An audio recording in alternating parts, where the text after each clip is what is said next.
Do you know that God dwells in you? Pag-usapan po natin yan sa devotion natin na ito.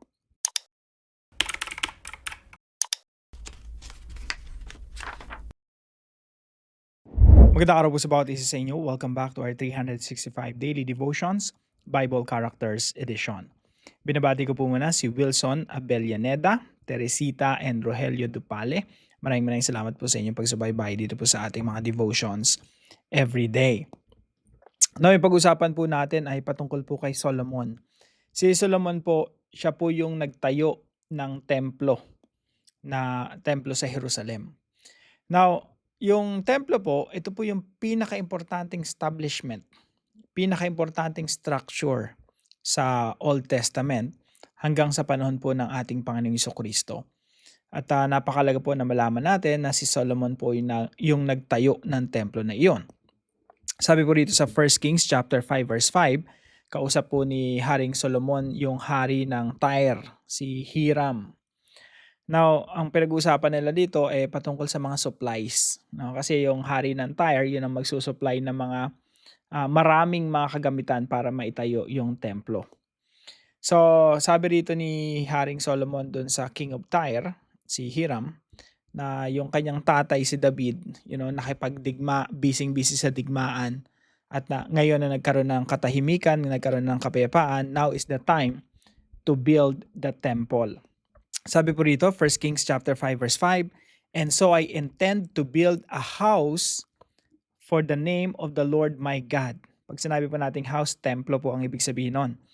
"As the Lord said to David my father, your son whom I will set on your throne in your place shall build the house for my name." So sa Tagalog po, kaya binabala kong ipagtayo ng isang templo si Yahweh na aking Diyos, gaya ng pangako niya sa aking ama. Ang anak mo na pauupuin ko sa iyong trono bilang kahalili ang siyang magtatayo ng aking templo. Now, ito po yung mga katuruan natin ngayong araw. Number 1 po, the literal temple is only a shadow of the things to come. Tandaan po natin nung si Solomon, nagtayo siya ng templo para sa ating Diyos, kay Yahweh. Ito po ay shadow lamang. Ibig sabihin, kumbaga naglalarawan lamang na someday merong Messiah na magtatayo ng tunay na templo. Si Solomon po nagtayo ng literal na templo. Si Jesus Christ po nagtayo ng spiritual temple. At yung templo po na yun ay ang iglesia. Sabi ng ating Panginoon Jesucristo sa New Testament, "Upon this rock I will build my church."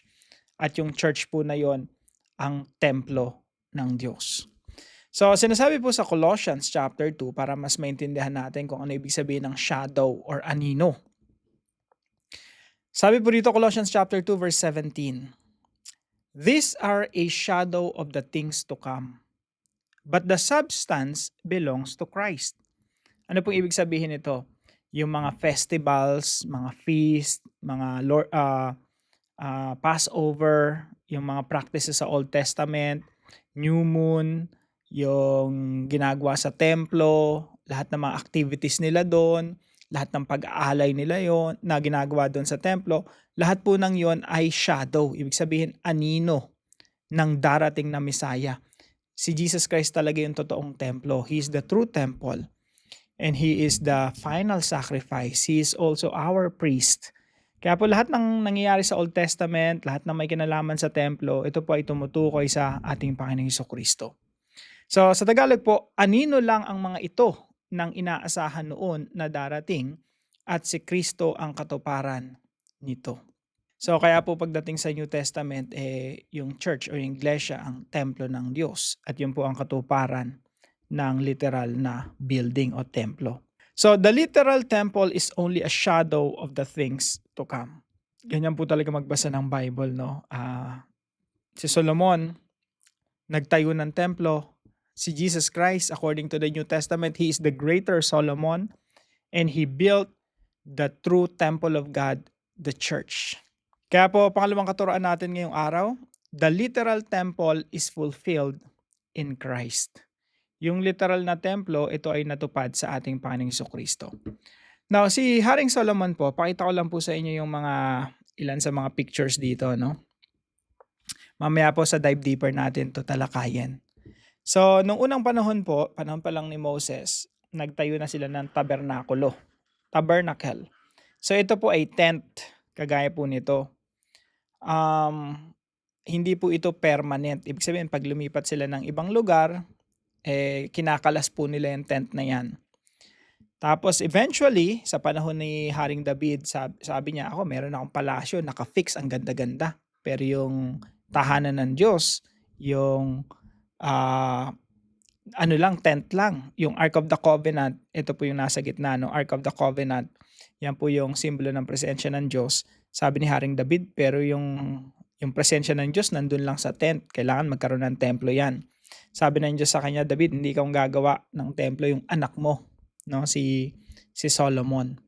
So yung templo po, yan po yung itsura, model po yan. And then this one, tatalakayin po natin to sa dive deeper, no? Etong mga bagay na ito. Now, lahat po ng bahagi ng templo na ito ay patungkol po sa Panginoong Jesucristo. Kahit po yung pag-aalay dito na ginagawa rito, marami pong iba't ibang mga sacrifices sa Old Testament. Merong burnt offering, peace offering, grain offering, wave offering, guilt offering, etc. etc. Lahat po ng offering na yon ay patungkol po sa Panginoong Jesucristo. He is the final sacrifice. At lahat po ng mga elemento na nandito sa templo, ito po ay patungkol kay Jesus Christ. Kahit pagpasok mo dyan, may makikita kang tinapay. Jesus is the bread of life. Pag mayroon dyang 10 candlesticks, yung lampstand, yan po ay patungkol pa rin kay Jesus Christ. He is the light of the world. And of course, yung Ark of the Covenant, the presence of God. Si Jesus Christ po yon. He is our Emmanuel, God with us. At lahat po ng elemento, lahat ng articles dito sa templo patungkol po sa Panginoong Jesucristo.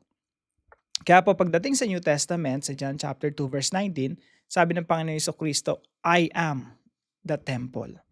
Paano niya sinabi yon? Sabi ni Jesus Christ dun sa mga tao, destroy this temple and I will raise it again in 3 days. And he was referring to his own body na mamamatay at muling mabubuhay sa ikatatlong araw. So basically, Jesus Christ was saying that He is the true temple. Lahat ng lahat ng mga elemento sa literal na templo ay natupad sa kanyang katauhan. Pangatlo po, the literal temple is also fulfilled in the body of Christ, the church. So bagamat si Solomon ang nag-build ng templo na ito, yung katuparan po nito, hindi lang natupad kay Kristo, natupad rin sa iglesia. So, basahin po natin yung ilang mga verses sa Bible. Marami po yan, no? Nilista ko lang po rito, 1 Corinthians 6:19 to 20, chapter 3:16 to 17, 2 Corinthians 6:16, Ephesians 2 chapter 2:19 to 22, 1 Peter chapter 2 verse 5, and many more. So, halimbawa po rito, sabi rito, or sa 1 Corinthians 6:19 to 20, or do you not know that your body is a temple of the Holy Spirit within you? Kasi dati yung presensya ng Diyos nananahan doon sa templo. Pero sabi rito sa New Testament, no, you are the temple of God. You are the temple of the Holy Spirit. Your body is a temple of the Holy Spirit within you, whom you have from God. You are not your own, for you were bought with a price, so glorify God in your body. So, hindi na natin pagmamayari ang ating mga sarili sapagkat tayo ay pinananahanan ng Santong Espiritu, tayo ay pagmamayari na ng Diyos. 1 Corinthians 3:16 to 17, don't you know that you are God's temple and that God's Spirit dwells in you? Naninirahan sa iyo ang Diyos. Naninirahan sa iyo ang Santong Espiritu, and that should change everything. Yung perspective natin, pananaw natin, klase ng pamumuhay natin. Kung nasan man tayo inassign ng Panginoon, everything will change, no? Hindi lang tayo magbabago rin yung gawa ng ating mga kamay, mababago rin yung ating mga pamilya, mababago rin yung mga bagay na pinagkatiwala sa atin ng Diyos because God dwells in us. The literal temple is also fulfilled in the body of Christ, the church. So paano po natin to i-apply sa ating mga buhay? Number 1 po, understand that the Spirit of God dwells in you. Kailangan maunawaan po natin mga kapatid ng Espiritu ng Diyos ay nananahan sa atin. Now, hindi po ito magical. Hindi po ito para bang mafe-feel mo na parang kinikilabutan ka, tumataas yung balahibo sa batok, no? nararamdaman mo yung Espiritu Santo in that way. Hindi po gano'n. Yan po ay spiritual reality na kapag ikaw nananampalataya sa Panginoong Jesucristo, kinikilala mo siya bilang Panginoon at iyong tagapagligtas, nangangahulugan lang na ang Espiritu ng Panginoong Jesucristo ay nananahan sa iyo. Meron pong tinatawag na indwelling. Ibig sabihin, naninirahan. God resides in us. And that's a reality, mga kapatid. Kaya even now, right now, you can talk to God. Mas malapit pa siya sa iyo kaysa dun sa hininga mo. Because God resides in you. God lives in you. Jesus lives in you.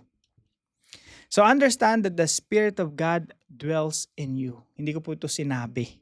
Sinabi po ito ng Biblia na kailangan nating panampalatayahan. Kaya nga po ang pinananahanan ng Santong Espiritu ay binabago ng Espiritu araw-araw. Yan po ang ebidensya na ikaw nga ay pinananahanan ng Santong Espiritu. Pag araw-araw kinakausap ka ng Santong Espiritu at binabago ka niya araw-araw.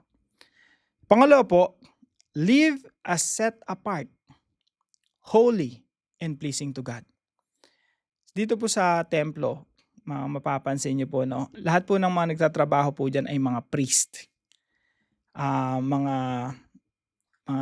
High priest and priest. Now, pagdating po sa New Testament, ang high priest natin ay walang iba kundi ang ating Panginoong Jesucristo. At tayo pong lahat ay mga priest. Kaya po meron tinatawag na royal priesthood. Lahat po ng mga Kristiyano, lahat po ng mananampalataya, tagasunod ng ating Panginoong Jesucristo ay tinuturing ng mga priest. Ibig sabihin nun, mga kapatid, tayo po ay set apart, inihiwalay mula sa mundong makasalanan. At tayo nararapat mabuhay ng may kabanalan. Yung klase ng pamumuhay natin ay klase ng pamumuhay na nakakalugod sa Diyos, nagpapasaya sa Diyos. Live as set apart, holy, and pleasing to God. Wag po nating i-take for granted yung katotohanan na ito, no? Wag po nating isipin na, parang hindi ko naman feel yung Santong Espiritu. No, the Spirit of God lives in you. You just have to be sensitive. Kailangan nating maging sensitibo sa pagkilos at sa tinig ng Santong Espiritu sa ating mga buhay. Number 3 po, pray that others will find Christ in you, the hope of glory. Pinangako po ng ating Panginoong Jesucristo na sasamahan niya tayo araw-araw. Sa pamamagitan po ng Sa pamamagitan po ng Santong Espiritu. Sapagkat ang Santong Espiritu ay tinatawag rin na Spirit of God and the Spirit of Christ. Sa mga tuwid, kung ang Espiritu ng Diyos ay nasa sa atin, nangangulugan lang ng presensya ng Panginoong Jesucristo ay nasa sa atin din. At sinasamahan tayo ng Panginoong Jesucristo araw-araw. Now, idalangin po natin na matagpuan ng mga tao sa paligid natin si Kristo sa ating mga buhay. Sabi nga po ng isang verse sa Colossians chapter 1 verse 27. Sabi dito, which is Christ in you. Si Jesus Christ po, He is the mystery of God, which is Christ in you, the hope of glory. Sa mga tuwid, nawa matagpuan ng mga tao si Kristo sa ating buhay at matagpuan nila yung pag-asa na meron tayo kay Kristo Jesus. Maliban na lang kung masusungit tayo, salbahe tayo, hindi talaga makikita ng ibang tao si Kristo sa atin. Mainitin ang ulo natin, palasigaw tayo. Kaya nga mga kapatid, kung ang Espiritu ng Diyos ay nasa sa atin, tayo binabago araw-araw. At araw-araw si Kristo ay nakikitang nabubuhay sa atin at matatagpuan ng ibang tao si Kristo sa atin. Now, para po sa ating discussion, what is the importance of knowing that we are now the temple of the Holy Spirit, that God dwells in us? At para po sa ating dive deeper, pag-usapan po natin, how is the literal temple fulfilled in Christ and in the church? Pangalawa po, will there be a future third temple in Jerusalem? Meron pa bang pangatlong templo na itatayo sa Jerusalem? So pag-usapan din po natin yan kasi hot na hot po na topic yan. Tayo po'y manalangin. Heavenly Father, thank you that your Spirit dwells within me. Help me to truly understand this reality, not just in knowledge, but in daily living. Teach me to walk in holiness, set apart from sin, and pleasing in your sight in all that I do. Shape my thoughts, words, and actions so they reflect your character. Lord, let my life point others to Christ, the hope of glory. Use me as a vessel of your presence, that people may see Jesus in me. Strengthen me by your Spirit to live faithfully and honor you each day. In Jesus' name, amen and amen. Maraming salamat po sa bawat isa sa inyo na nakasubaybay po dito sa ating daily devotions. Kung kayo po may natutunan, ipalam nyo lang po sa comment section right below this video. And please don't forget to share this devotion to your family and friends. See you po tomorrow, 5 a.m. dito po sa ating daily devotions.